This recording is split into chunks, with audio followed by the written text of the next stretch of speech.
Boa tarde, meus irmãos. Que Jesus nos abençoe nessa tarde bonita de início de primavera, aonde tivemos a felicidade de ouvir a Jô.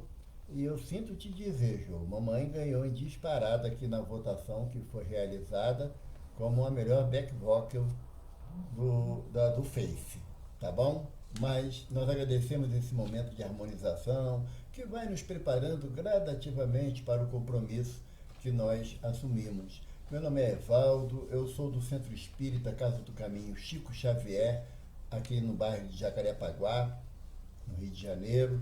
E Maricá, eu costumo dizer que é a minha segunda cidade, porque eu tenho tantos amigos amorosos aí, né, que me permito não querer nominar, porque eu vou esquecer de alguém e não seria justo. Então, todos nós estamos aqui sempre com o intuito de fazer aquilo que Emmanuel nos propõe, que é praticar a maior caridade que a doutrina espírita nos solicita, que é a sua divulgação. Evidentemente que a palestra é um meio de divulgação, porém, as nossas atitudes é que devem corroborar, ser coerente com aquilo que a doutrina nos propõe. Hoje, a nossa proposta de bater um papo com os irmãos do GECAL é do capítulo 10 do Evangelho segundo o Espiritismo, bem-aventurados os que são misericordiosos, no item 3. Logo no início do capítulo, tem 3 citações do Evangelho e nós vamos nos fixar hoje no item 3. Mas, evidentemente, que nós temos que, para começar, eu separei aqui uma página do livro Coragem, a lição número 18. Esse livro Coragem foi psicografado pelo nosso benfeitor Chico Xavier, através de vários espíritos que deixaram grafadas as suas mensagens para a nossa reflexão. E a mensagem de hoje é o item 18, está anotado assim: misericórdia sempre. E vocês me permitem, eu vou ler.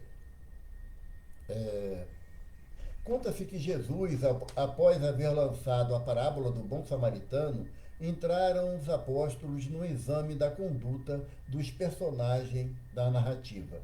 E porque traçassem fulminativas reprovações em torno de alguns deles, o Cristo prosseguiu no ensinamento para lá do contato público.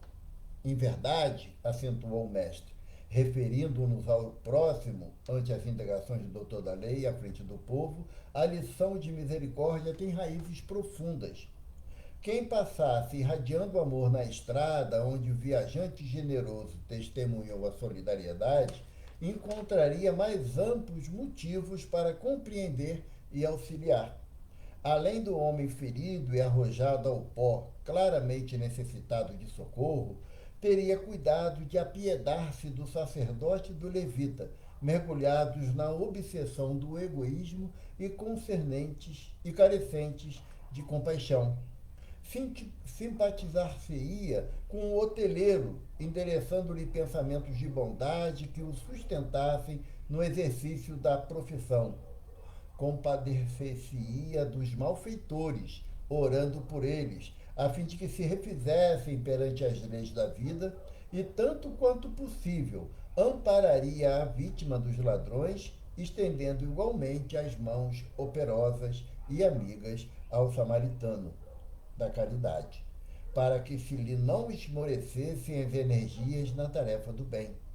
E diante dos companheiros surpreendidos, o mestre rematou: para Deus, todos somos filhos abençoados e eternos, mas enquanto a misericórdia não se nos fixar nos domínios do coração, em verdade, não teremos atingido o caminho da paz e o reino do amor.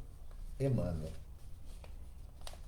Agora vamos fazer a nossa prece para iniciar a nossa tarefa, buscando o olhar magnânimo e misericordioso do Senhor Jesus, tal qual, encontrando-se acima do monte, olhando ao longe a cidade de Jerusalém, e mestre fala-nos: Jerusalém, Jerusalém, quantas vezes quis abrigar-te embaixo das minhas asas, como fazem a galinha com seus pintinhos em noite de tempestade.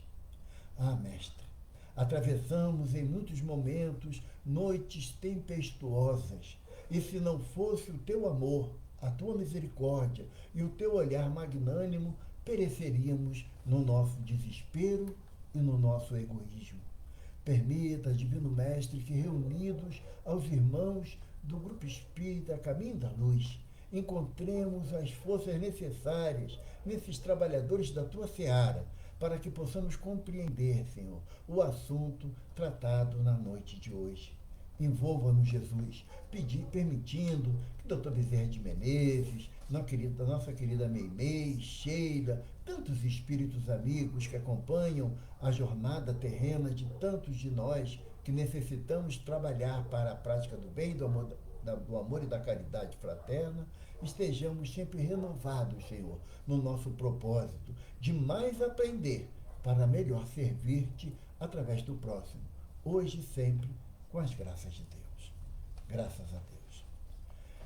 Bom, meus irmãos, aqui estamos, né, como disse, vou relembrar que às vezes pode ter entrado algum irmão que não ouviu qual é o tópico do nosso estudo de hoje. O estudo é no capítulo 10 do Evangelho segundo o Espiritismo, bem-aventurados que são misericordiosos. Eu gosto de falar, sabe, que é estudo, porque eu tenho para mim no meu íntimo que palestrante é Divaldo Pereira Franco, é Raul Teixeira, é Haroldo Dutra Dias, tem um jovem, o Arthur Valadares, que também tem trazido muito acréscimo à interpretação do Evangelho e das obras de Emmanuel. Então, eles são palestrantes. Nós somos facilitadores do estudo mediante a possibilidade de cada um de nós. Então, hoje nós estaremos no item 3 do Evangelho. E está anotado assim pelo evangelista Mateus. Se contra vós pecou o vosso irmão, ide lhe fazer sentir a falta e em particular, a sós com ele. Se vos atender, tereis ganho o vosso irmão. Então, aproximando dele, disse-lhe Pedro, Senhor, quantas vezes perdoarei a meu irmão, quando houver pecado contra mim? Até 7 vezes? Respondeu-lhe Jesus, não vos digo que perdoeis até 7 vezes, mas até 70 vezes 7 vezes. Evangelho, anotações de Mateus, no capítulo 18, versículo 15, 21 e 22. Se os irmãos me permitem, eu vou começar a analisar essa passagem do Evangelho de Mateus, no capítulo 18, de trás para frente. Ou eu vou começar a falar dos 70 vezes 7 vezes. Cabe uma explicação, porque a época que Jesus estava fisicamente conosco aqui na Terra, lá na Galileia, na região da Judéia, há 2000 anos aproximadamente, todos nós tínhamos uma dificuldade muito grande na linguagem hebraica e aramaica, que era o mais comum ser falado entre o povo, era o aramaico, que era a mistura do hebraico com o siríaco, que quando o povo hebreu foi em cativeiro para a Babilônia, então lá se falava a língua siríaca. E houve então uma associação do sírio com o hebraico e criou-se o aramaico, que era uma língua popular da época, né? E o povo hebreu, tinham uma necessidade de compreender o aramaico, que era a língua comum entre o povo, entre a plebe, o hebraico, que só era falado dentro do templo e nas sinagogas, o latim, porque era a língua dos romanos, que eram os dominantes, e o grego, que era a língua comercial de toda aquela região do então mundo conhecido. Para que houvesse a possibilidade da comunicação comercial, era necessário ser em grego. E o grego utilizado, que era chamado de grego koiné, era um grego um pouco vulgar, com palavras sem tanta tonalidade do grego clássico. Então, tudo que se tem anotado acerca dos evangelhos foi anotado em grego. As anotações de Mateus, de João e de Marcos no grego koiné. Apenas Lucas, que ao fazer as suas anotações, por ser cidadão grego, Lucas falava um grego de mais alto nível. Então, não há anotações do Evangelho nem em hebraico nem em aramaico, apenas em grego. E para que a gente possa especificar, para o aramaico não tinha muitas palavras para explicar muitas coisas. As palavras eram muito mais sintéticas, muito poucas palavras. E para o povo hebreu, eles contavam de 1 a 7. Por que de 1 a 7? Porque lá na Gênesis de Moisés está escrito que o mundo, Deus criou tudo em 6 dias e no sétimo descansou. Então o 7 é o número da perfeição, que é o número que representa Deus. Então assim nós compreendemos que toda vez que um hebreu falava o 7, ele estava se referindo em algo perfeito, algo a caminho de um patamar que poucos poderiam fugir desse entendimento. E quando eles queriam falar que era algo muito profundo, muito grande, então eles falavam que 7 representava os dias da semana, então era 1, 2, 3, 4 semanas, ou 1, 2, 3, 5 vezes 7. É por isso que aquele período onde é feita a língua de fogo, né, o Pentecoste. Pentecoste é uma palavra grega que significa 50. Mas o hebreu não falava 50, ele falava o quê? 7 semanas mais 1. Por quê? Porque o Pentecoste ocorre 7 semanas mais um dia após a Páscoa. Então, por isso que o Pentecoste nunca cai no mesmo dia todos os anos, cai sempre em dias alternados. Então, para se falar de Pentecoste, o hebreu falava que eram 7 semanas mais um dia, que daria 50 na contagem grega. Quando Pedro propõe a Jesus a possibilidade de perdoar o irmão 7 vezes, Pedro já estava assim, agora eu vou ficar diferente dos discípulos, porque eu sou o cara. Eu vou perdoar o meu irmão 7 vezes. Embora Paulo de Tarso, comentando na carta aos Hebreus anteriormente, Paulo de Tarso diz que se teu irmão pecar contra você, você o chama a atenção, como está aqui anotado aqui no Evangelho, uma vez em particular. Se ele continuar fazendo aquilo que é contrário ao seu entendimento, você deve chamá-lo a atenção diante da comunidade, diante da igreja. Se ele continuar, a terceira vez você deixa ele para lá, não dá mais atenção a ele. Ou seja, se ele te atender na primeira, você conquistou seu irmão. Na segunda, você recuperou ele diante da comunidade, diante da igreja. E na terceira vez, se ele continuar com o erro, aí ele vai sofrer as sanções que a lei previa, a lei de Moisés previa. Pedro, sabendo disso e sabendo que o olhar de Jesus era misericordioso, o que ele faz? Eu não vou nessa de perdoar só 3 vezes, não, porque o Jesus vai falar para mim que é pouco. Eu vou perdoar 7 vezes, que significa o quê? A minha intenção de estar próximo a Deus, buscar uma perfeição de atitude em relação ao meu irmão. Aí Jesus vai complicar a vida de Pedro e de todos nós. Porque Jesus diz que nós temos que perdoar não 7 vezes, mas 70 vezes 7. Então, e olha só, 70 vezes 7, Emmanuel nos lembra numa página no Vinha de Luz, que é 70 vezes 7 vezes ao dia. Aí complicou mais ainda, né? 70 vezes 7 vezes ao dia. Não é 70 vezes 7 vezes a vida toda. Cada dia da minha existência, eu vou contar o perdão que eu dei. Quando chegar no 490, eu não preciso mais perdoar ninguém. Não é assim não, gente. Não é assim não. É o perdão contínuo para a falta do irmão. E quando muda a falta, novamente, 70 vezes 7 vezes. Então é uma atitude infinita, infidável. Porque se queremos associar o sétimo como sendo a virtude ou a perfeição de Deus, então 70 vezes 7 nós estamos nos aproximando mais intensamente do Pai Celestial e, com isso, nós vamos fazendo aquilo que Jesus nos propõe em relação à prática do perdão. Em relação à prática do perdão, tem um outro aspecto bastante interessante. Eu fui para o tio Google, né, e queria saber quantas vezes a palavra perdão aparece na Bíblia, desde a Gênesis de Moisés até o Apocalipse de João, que é o último livro da Bíblia. E interessante que a palavra aparece na Bíblia 365 vezes. Interessante por quê?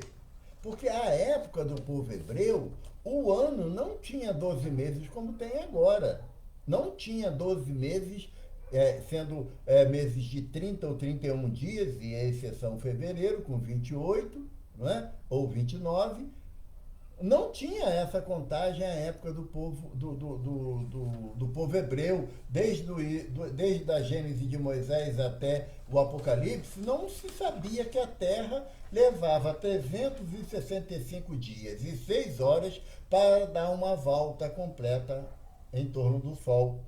Então, se na Bíblia está escrita a palavra perdão 365 vezes, nós podemos associar que já naquela época a espiritualidade superior entendia a necessidade de nós exercermos o perdão todos os dias do ano, todos os dias da nossa tarefa reencarnatória. Então, não tem como você ficar preso à previsão de que eu perdoei uma ou duas ou 10 vezes, que está tudo resolvido. Tá? Então, mas sim, quando a gente aplica os ensinamentos da Bíblia, então sabemos que temos o compromisso de perdoarmos o nosso semelhante todos os dias do ano, durante toda a nossa existência, seja ela no plano material ou no plano espiritual. Quando Pedro questiona Jesus, Pedro entende o quê? Que ele teria como limite máximo de perdão 7 vezes. E ele compreendendo que a partir da 7ª oportunidade do perdão, ele estaria livre para poder reagir, agir contra o seu semelhante. E quando coloca que a questão do 70 vezes 7 não se aplica a todas as ofensas ou todos os erros que o meu semelhante comete comigo, mas a cada erro, a cada ofensa.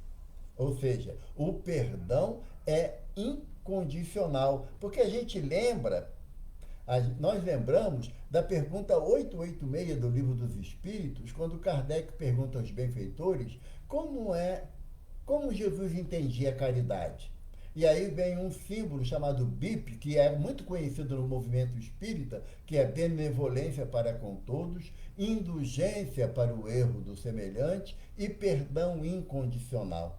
Os benfeitores, seguindo a orientação de Jesus, colocam o perdão de uma forma incondicional e não uma forma condicionante. Eu vou perdoar o meu irmão se ele se arrepender do erro dele. Não é isso que Jesus está propondo para a gente, nem os benfeitores, através do Sr. Allan Kardec, não. Ele está nos propondo o perdão incondicional, permanentemente, todas as vezes que a falta for cometida comigo. Mas, poxa, Walter, mas isso é muito complicado.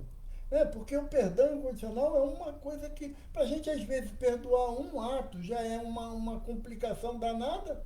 Imagina ter que perdoar permanentemente. Mas é essa a proposta do Evangelho. Nós não temos alternativa ou não temos paliativo. Não, eu só perdoo, não tem problema nenhum. Agora, isso daqui não dá para perdoar. Não existe essa possibilidade. E Jesus exemplificou para nós, mesmo que nós tenhamos dificuldade de entendimento, mas Jesus exemplificou. No alto da cruz, passando por toda a agonia da crucificação, ele olha para a humanidade ali presente, representando toda a humanidade terrestre, e fala o quê? Pai, perdoa-os, pois eles não sabem o que fazem. E não sabíamos mesmo. E não sabíamos mesmo. Jesus, naquele momento ali, ele nos liberta de uma grave consequência moral, que é a própria crucificação do Mestre.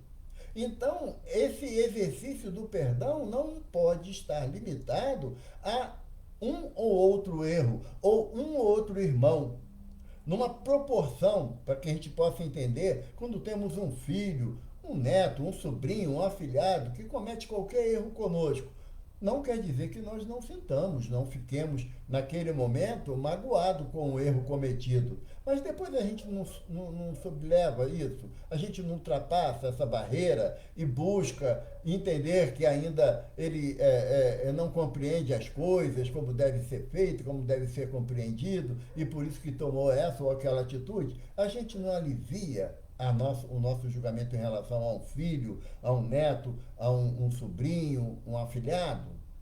Por que a gente não pode fazer isso com todos que nos ofendem?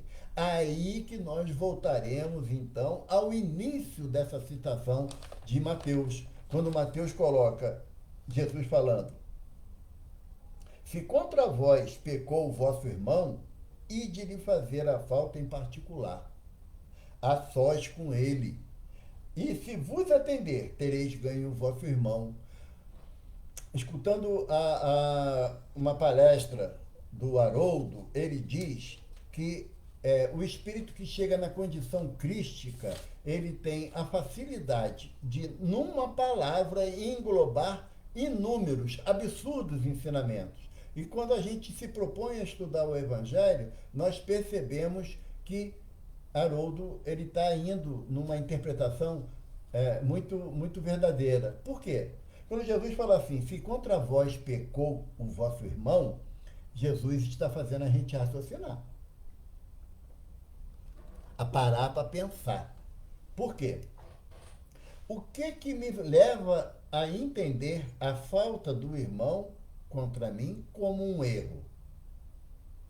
A própria ação em si, ou como eu interpretei essa ação do irmão? Eu analisei que a atitude do meu irmão contra mim foi uma atitude indevida e, em função disso, me causou o quê? O desgosto, a mágoa, o rancor, em alguns casos, a raiva, a cólera. Não é assim? Se eu me sinto ofendido, então eu preciso exercer contra o meu irmão a reconciliação. Ou, no caso mais grave, o perdão da ofensa recebida. Não é isso que a gente aprende? Jesus está nos propondo a raciocinar o quê? Se todas as vezes que o meu irmão pecar contra mim, errar comigo, e eu ter que exercer o benefício do perdão, eu tenho duas possibilidades.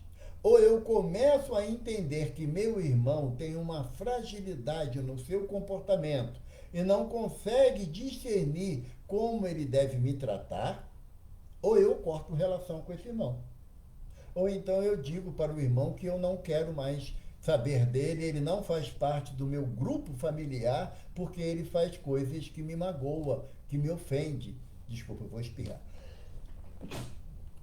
Desculpa. Eu não tenho como compreender as ações do meu irmão se eu ainda insisto na necessidade dele, de dar perdão a ele. E tem mais, Jesus fala assim, se vos atender, tereis ganho o vosso irmão. O que Jesus está falando para a gente? Que a gente não pode esperar que aquele irmão que me ofendeu reconheça o erro dele, não. Não pode não.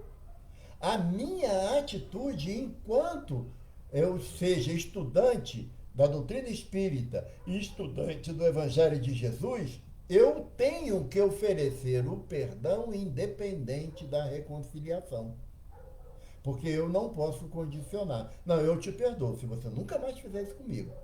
Se você nunca mais me maltratar, você nunca mais me ofender. Tem como a pessoa garantir isso para alguém? Não, nós não podemos garantir isso. Nós não podemos. Então, quando Jesus fala, se contra vós pecou o vosso irmão, qual o meu conceito de pecado? Como que eu vou entender que aquela ação do meu irmão foi algo que me ofendeu, que me magoou.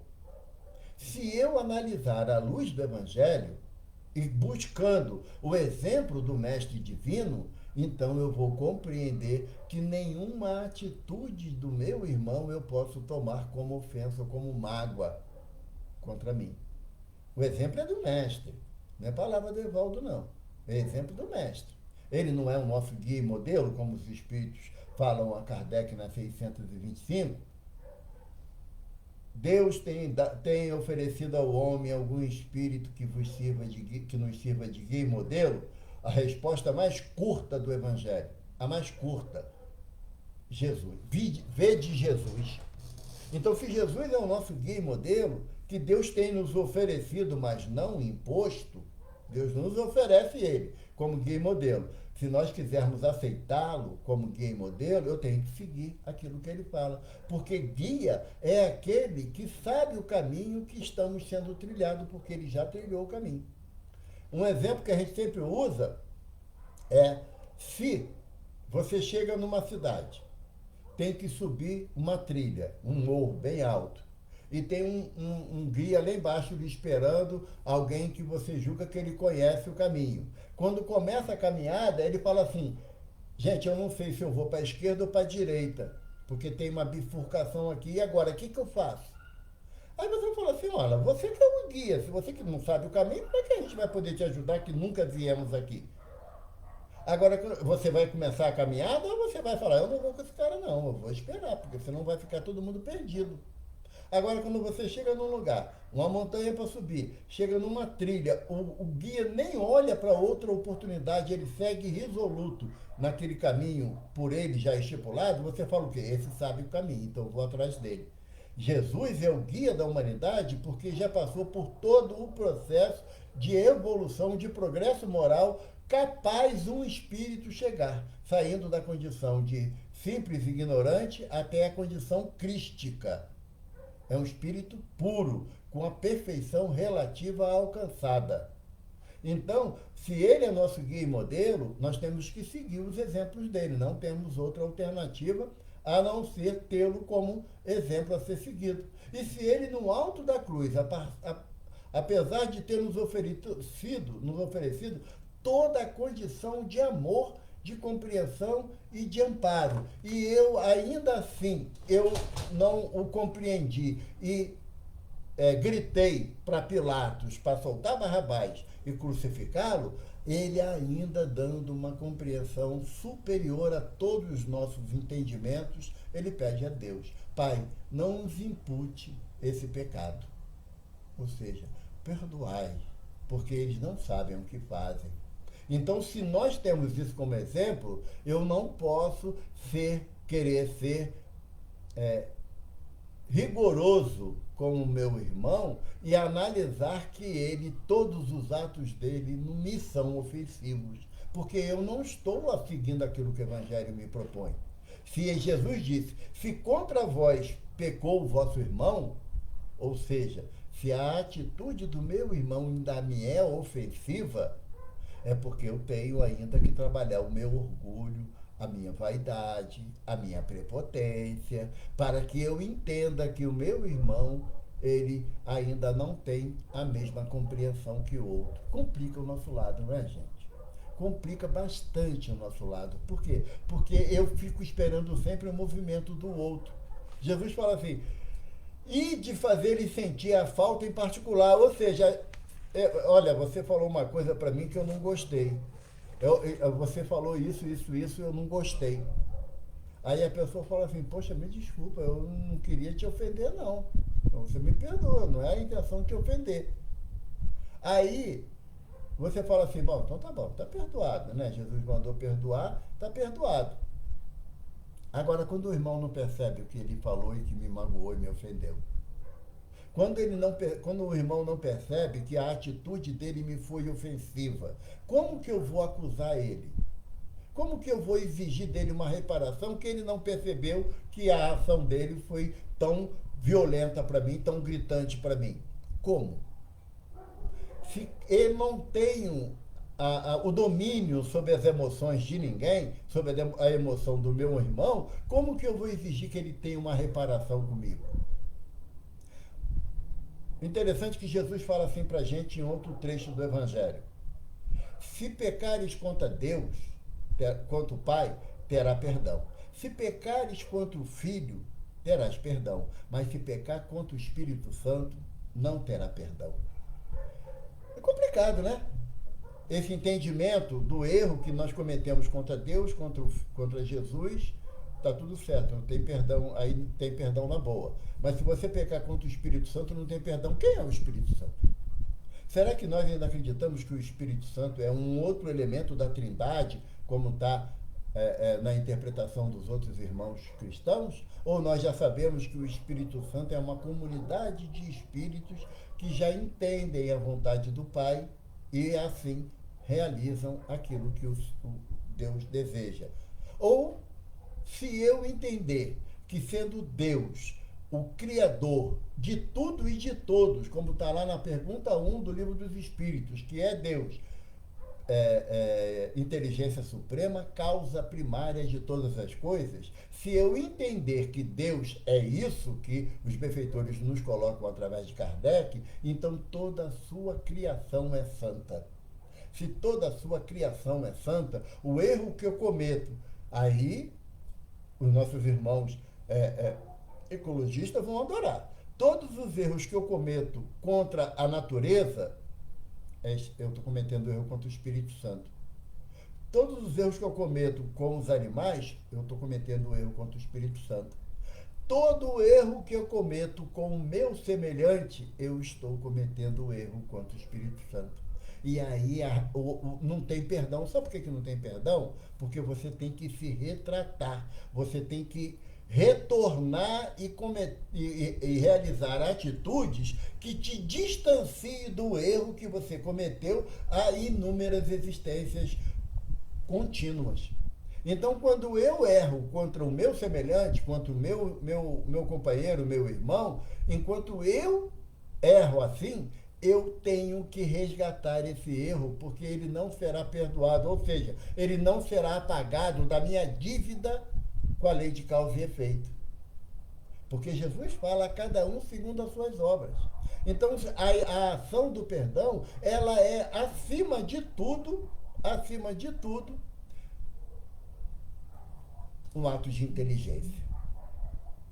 Acima de tudo, é um ato de inteligência. Por quê? Porque quando você busca se reconciliar com seu irmão, aparando as arestas que estiverem pelas atitudes dele ou sua, né? Porque a gente não é nenhum docinho de coco, a gente há de convir. Porque a gente afirma que fulano falou, me magoou, que ciclano fez isso, eu não gostei, que Beltrano não precisava falar assim. A gente sempre encontra no outro todas as ações que nos desagradam. E nós? Nós fazemos tudo certinho? Somos cordato à lei de Deus com todos aqueles que estão ao nosso redor? Ou também nós precisamos ser chamados a atenção pelo nosso irmão quando fizermos algo que o desagrade? Todos nós estamos na dificuldade em relação às nossas ações um com o outro. O Evangelho é uma proposta de trato social. Trato social. Emmanuel diz para a gente que a ação do Evangelho é uma ação de inteligência, de convivência. Jesus veio falar para a gente que a gente tem que ficar dia após dia, semana após semana, dentro no caso nosso, né, do espírita, dentro do centro espírita, rezando dia e noite para poder fazer o nosso progresso moral. Jesus fala isso em algum momento? Jesus diz que só tenho que exercer a minha ação cristã dentro do templo que eu participo, dentro do centro que eu participo. Jesus diz que eu tenho que desconsiderar as oportunidades de auxiliar aquele que está na rua, porque ele não é o meu irmão. Não é nada disso que Jesus nos propõe. Quando os discípulos chegam para Jesus e falam assim: mestre, onde devemos orar? No templo, nas sinagogas ou no campo? Jesus dá uma resposta, gente, que até hoje ela me encrenca. Quando tiveres que orar ao Pai, recolha-te ao silêncio do teu quarto, e o Pai, que tudo vê em secreto, dará o indispensável para a tua subsistência. E aí eu estive analisando, se eu vou me recolher no silêncio do meu quarto para orar a Deus, e Deus que vê em secreto, se Deus vê em secreto a minha oração, também vê os meus atos, os meus pensamentos, os meus sentimentos. Então como é que eu vou dizer que foi meu irmão que pecou contra mim? E aqueles que têm queixa de mim? Eu também não vou pedir a eles que exerçam a misericórdia de perdoar-me, não 7 vezes, mas 70 vezes 7 vezes? Se eu também necessito do perdão, se eu também necessito da misericórdia? No texto que nós lemos, que Emmanuel nos apresenta, ele faz uma visão sobre todos os envolvidos na parábola do bom samaritano. Não fala só do sacerdote, do levita e do samaritano, não. Ele fala do hospedeiro. Ele fala dos assaltantes. Ainda já reunimos condições de sofrermos uma ação de violência urbana e pedirmos a Deus que abençoe aquele irmão que nos fez essa violência? Já reunimos essa condição? Se o irmão cometeu alguma coisa que pecou contra mim, ou seja, ele roubou meu relógio, meu celular, meu carro, ele pecou contra mim. Eu peço a Deus por ele. Eu procuro fazer uma aproximação desse irmão para convencê-lo a não deixar mais, para não praticar mais os atos indevidos que ele pratica, ou eu simplesmente faço o coro como a sociedade e dizer que tem que ser preso, tem que mofar na cadeia, tem que passar 30, 40 anos lá sem ver a luz do sol. Como diz o Valci, é a trave no olho no nosso olho, né, Valci? Que nós achamos que ela não incomoda, mas o cisco no olho do meu semelhante, isso me incomoda bastante. Então, quando Jesus fala que se contra vós pecou o nosso irmão, a questão não é avaliar a conduta do irmão, mas a minha. É a minha conduta que eu tenho que avaliar. Como que eu vou entender as ações do meu irmão, do meu semelhante? Como que eu vou entender para que eu não configure como sendo um pecado ou uma agressão que ele me fez? Emmanuel diz numa página, se eu não me engano também no livro Coragem, que nós devemos, corroborando com o que está no livro dos Espíritos, né? no Evangelho, perdão, Emmanuel nos faz raciocinar que aquele mal que eu tenha sofrido, ele muitas das vezes é uma oportunidade de resgate que a espiritualidade me oferece. E quando eu me revolto, quando eu não aceito nem sequer o pedido de desculpa do meu semelhante, mostra que eu não passei na prova. Mostra que eu vou repetir a lição. Tem no Evangelho segundo o Espiritismo, no capítulo 28, uma prece pelo malfeitor que me atingiu.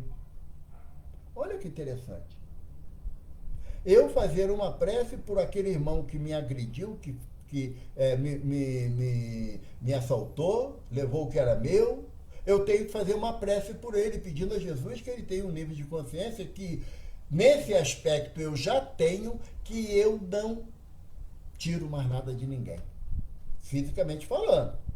Monetariamente falando, porque tem outras atitudes que também são perniciosas que às vezes nós cometemos. Então, quando Jesus pede para a gente analisar se aquela atitude do meu irmão foi algo que necessite ser perdoado, Jesus está forçando uma barra para a gente raciocinar.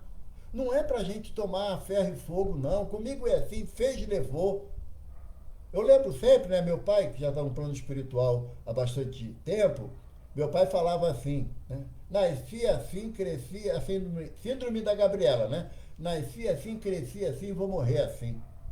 E aí, muitas das vezes, até brincando, né, falava para ele, pai, e vamos para um umbral assim, porque a gente não modifica o nosso comportamento, estudamos o Evangelho, assistimos às palestras públicas, somos beneficiados pelo passe, somos amparados espiritualmente de uma forma que não imaginamos, mas eu não mudo meu comportamento. Sempre é o outro que está errado comigo. Sempre é o outro que tem que vir se desculpar. Não é assim não.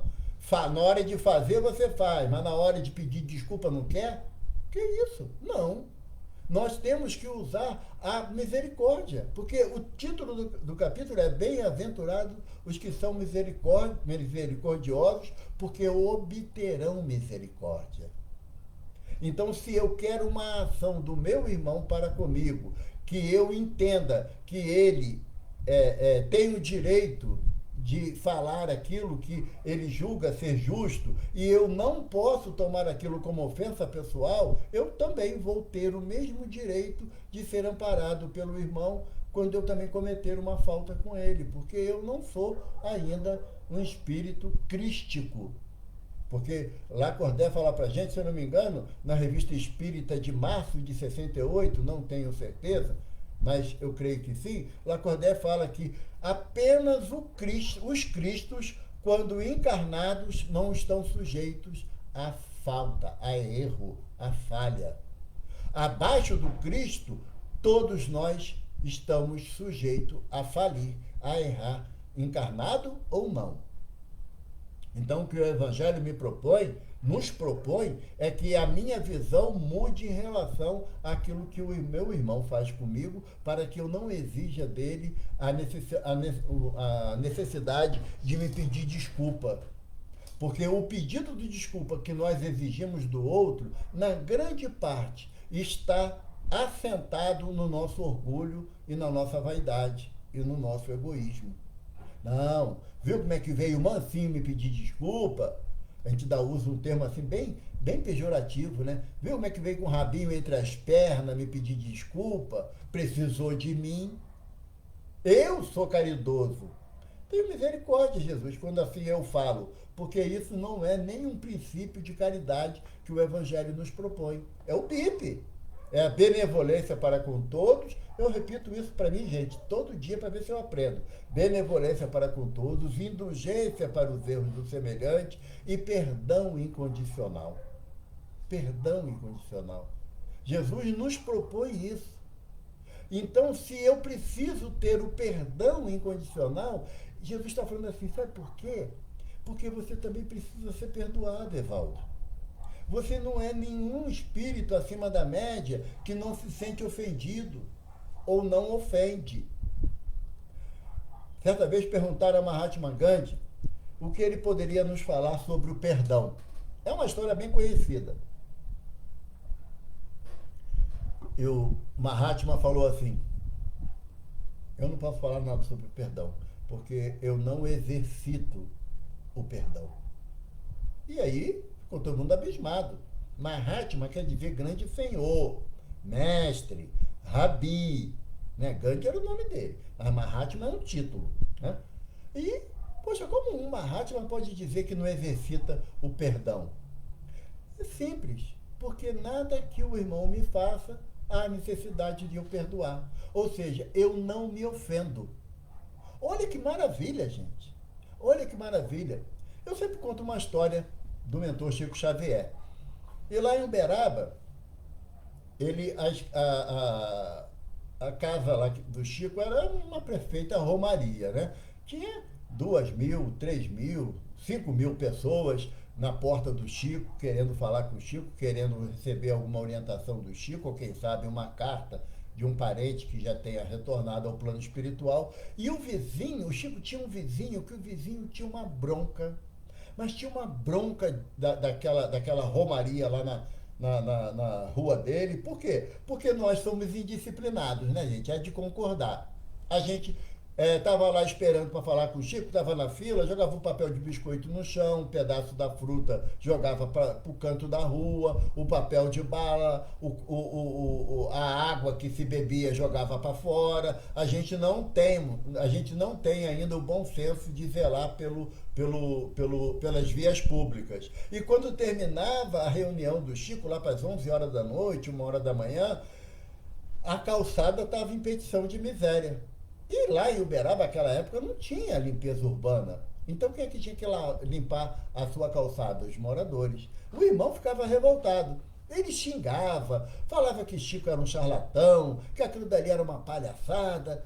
Mas quando ele via à noite as pessoas saindo de lá, alguns chorando, outros com um sorriso aberto, cada um na sua alegria, o irmão chegava lá na porta do grupo espírita, da União Cristã Espírita de Uberaba, e falava assim: olha, Chico, você perdoa eu, viu? Que eu sou muito grosso ainda. Eu falei muita coisa ruim de você. Aí o Chico falava assim: tá perdoado, meu irmão. Mas no outro dia de reunião era a mesma coisa. E o irmão xingava, amaldiçoava Chico, de noite ia lá pedia perdão. Teve uma vez que o irmão chegou na porta, o Chico falou assim: olha, meu filho, eu te perdoei pelo que tu fez ontem, pelo que tu fez hoje e pelo que você vai fazer amanhã. Precisa mais vir aqui não, fica na paz, tá bom?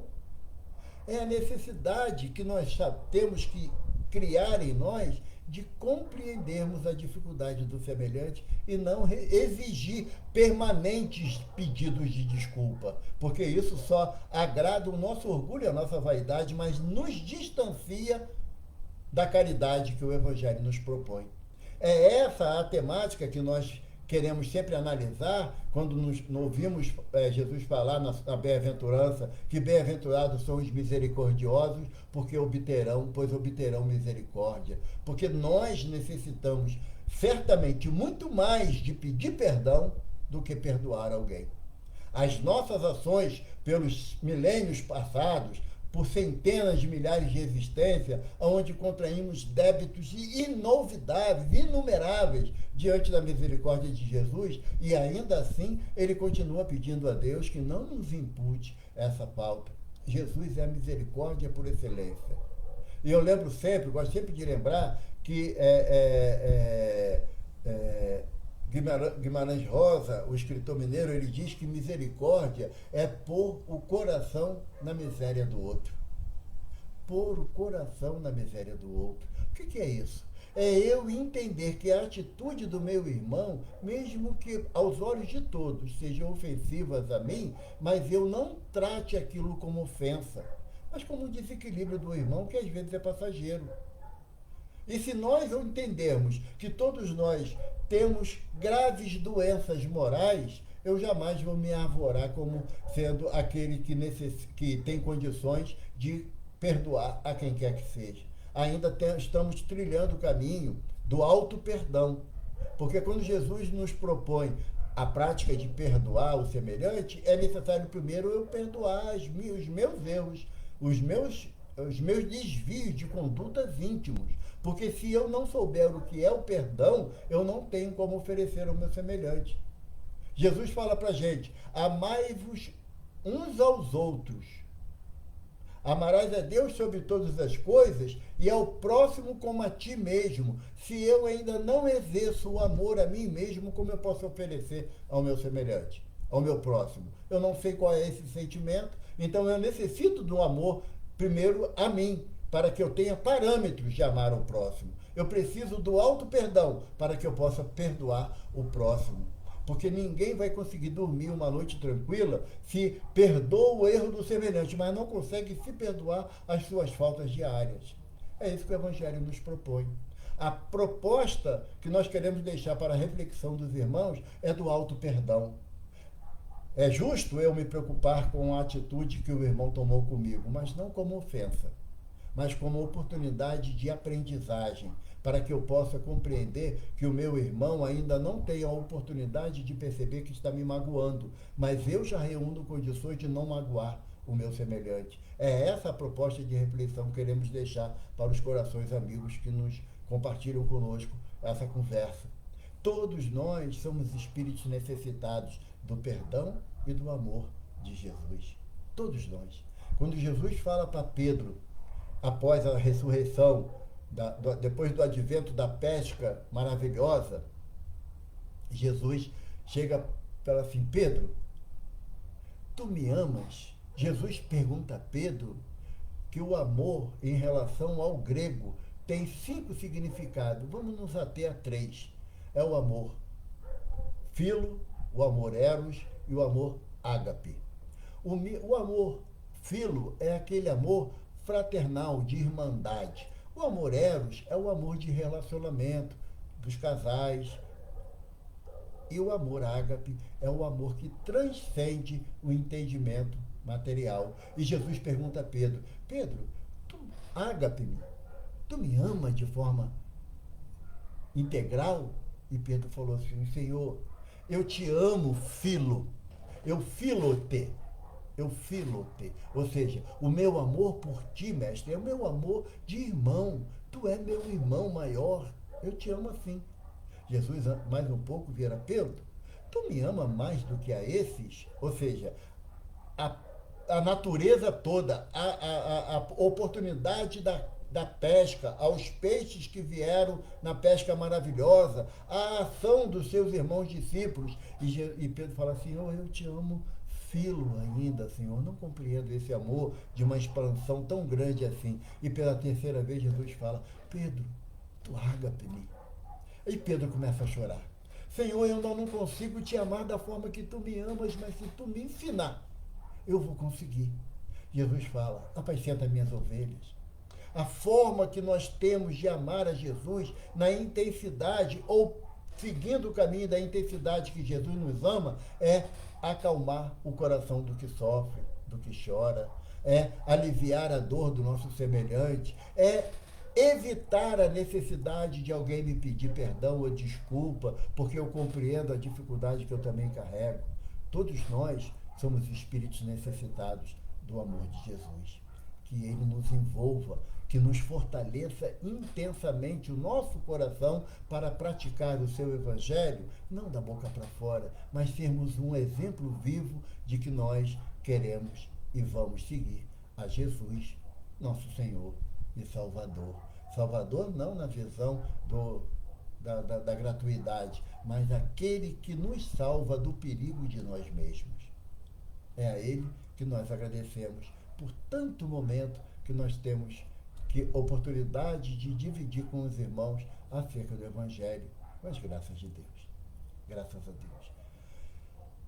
Agradecendo os irmãos, então vamos agora nos preparar para a nossa prece de encerramento, mas agradecendo do fundo da minha alma ao GECAL, na pessoa da Marise, que me proporcionou essa oportunidade dessa conversa, e agradecer mais ainda a Jesus e aos seus emissários, que nos auxiliem no entendimento das suas palavras, que, como diz Pedro, são palavras de vida eterna.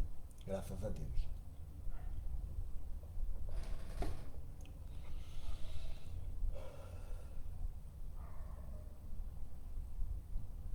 Buscando a inspiração, sempre na passagem do Evangelho de Jesus, que é o roteiro para caminharmos sobre a terra. E lembramos que Jesus estava deitado no barco, porque era necessário um revezamento da tarefa de pescar. Jesus não tinha ociosidade. Ele também lançava a mão da rede na tarefa sacrificial dos pescadores. Mas o tempo muda, o vento ruge, as ondas crescem, o barco, ainda frágil, se começa a balançar diante das ondas bravias e os discípulos se apavoram. E André fala: Pedro, acorda o mestre, eis que perecemos. E Pedro chega diante de Jesus: Mestre, acode-nos. Parece que o barco da nossa vida vai virar, Senhor. Não temos fé o suficiente para manter a mão no leme diante de tantas dores e incompreensões que nós somos atacados como vendavais penosos sobre nossas vidas. Jesus se levanta, estende a mão com tanta autoridade que jamais conseguimos encontrar em qualquer outro espírito e diz: acalma-te. É essa fé que nós buscamos, Jesus, para que tu acalme os nossos corações, porque não somos um barco à deriva pelas ondas do sofrimento da terra, temos o Senhor como timoneiro seguro de nosso leme. Acalme o nosso coração, Senhor. Acalme o barco da terra que anda tão desarvorado diante da situação que estamos enfrentando. Tantos lares enlutados, Senhor, elimina as dores, dizendo e provando, como tu fizeste, de que ninguém morre. Aquele que crê em ti viverá eternamente. Acalma nossos corações, Senhor. Faça com que o nosso barco comece a trilhar em mares mais calmos, que não percamos o desejo de remar para ir ao teu encontro, como mestre, como Senhor e como orientador, como guia e modelo, que a todos nós deseja levar-nos diante de Deus e nos devolver ao Pai, como de lá saímos, com a brancura da pureza que é a vontade de Deus. Ser conosco, Mestre, abençoando-nos a todos por igual e nos ensinando ao alto perdão e ao perdão do erro do semelhante, com as graças de Deus. Graças a Deus. Muito obrigado a todos. Fiquem com Deus. E quando tivermos oportunidade, nós estaremos reunidos presencialmente com as graças de Deus. Boa noite, meus irmãos. Ótimo fim de semana para todos nós.